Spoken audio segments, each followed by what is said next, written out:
Hey, welcome back to No Hype Beer Reviews. Unless it's your first time, then welcome. Please consider subscribing. If you do, hit that notification bell, get all the updates. Today is the perfect day to drink this beer. I'm about to decorate our Christmas tree, and this is spruce juice, and it actually has spruce tips in it and local honey. It's an 8% Imperial IPA from Magnify. It's called Spruce Juice. It's courtesy of Dave. Thanks so much, Dave. I really appreciate it. It just seems like the perfect... I guess you could drink a Christmas beer, but when I'm specifically going to be all up in that plastic tree, it'll be nice to have something that's a little piney, actually. I have had, I don't remember if I've ever reviewed any, but I've had beers that have used, no, I have. I've done at least one, maybe even two beers that were brewed with spruce tips. So yeah, really excited. But anyway, it kind of makes sense, right? Especially in an IPA, or this is an Imperial IPA. But, right? Pine notes and an IPA goes hand in hand. It's got that nice hazy color. So this is the fourth IPA from Magnify that I've done, that Dave sent. The other three all kind of looked the same, that like butternut squash soup color. This isn't quite there. It's very hazy. There's more like orange.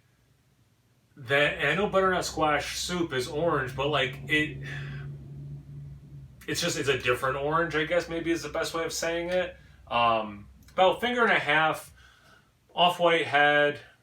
It's not even like that close to khaki, so just off-white. Small bubbles. It definitely looks like it's, a hazy IPA.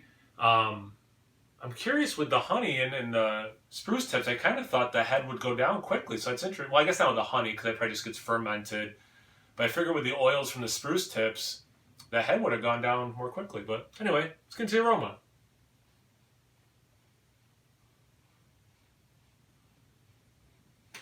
It's not bursting with pine. I kind of went in thinking it was going to smell like a Christmas tree, so that's my own mistake going in expecting something.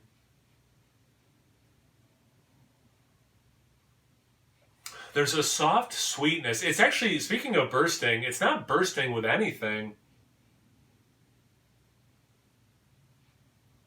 It's kind of a cool experience, because there is some of that pine, there is some citrus, which as you think about it and say it out loud, like a West Coast IPA, but it's not. It doesn't smell like that though, which is really interesting, because you use these descriptors and you try to get as close to other things when you're trying to explain flavors, aromas, and then it's like, well, I'm using the same descriptors, but these are two completely different things that I'm describing.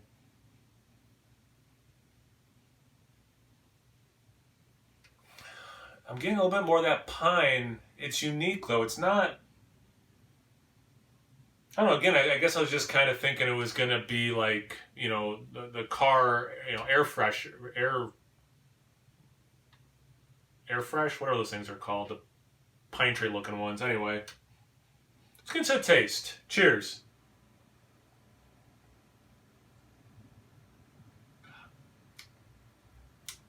You know what? I'll be completely honest with you. I was a little nervous with that aroma. It wasn't giving me much. Kind of like lowered my expectations of the beer. That beer is delicious. Like, the taste is on point. I like a good aroma, obviously. But like, the main thing is actually tasting the beer. This is delicious. You do get some of that orange in the taste for sure. The pine, the spruce is light, and it works well with the IPA. It definitely does not overpower. And I guess, like for that aroma, especially the aroma, I was going in thinking it'd be like a spruce bomb, and it's not, but it complements it so nicely.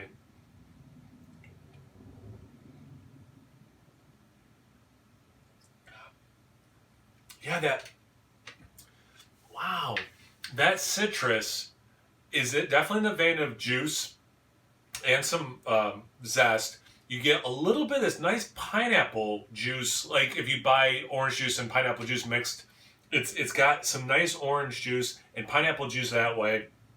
It's not dank, but it is reminiscent of like that West Coast IPA thing because of those spruce tips.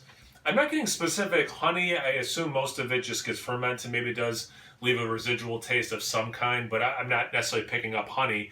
Has a nice mouthfeel. It's not the craziest thing ever, but it's also certainly not thin. The level of bitterness, not too much. I kind of thought, with these Imperial IPAs that they're doing, that oomph of the bitterness has been there.